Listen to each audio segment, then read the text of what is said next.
মায়ের সামনে সমর্পণ করা হচ্ছে ছাগ শাবকটিকে।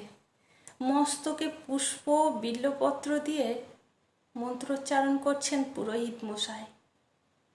আর কয়েক মিনিট পরেই জোরপূর্বক নিভিয়ে দেওয়া হবে তার জীবনদীপ।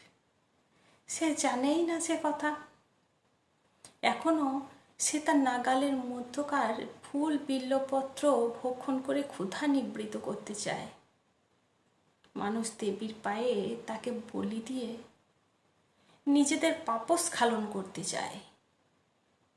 সে বোঝে না তার আয়ু আর মাত্র কয়েক মিনিট। ক্ষুধা নিবৃত করতে চায় সে, ক্ষুধা ছাড়া আর কিচ্ছু বোঝে না তার অবোধ মন।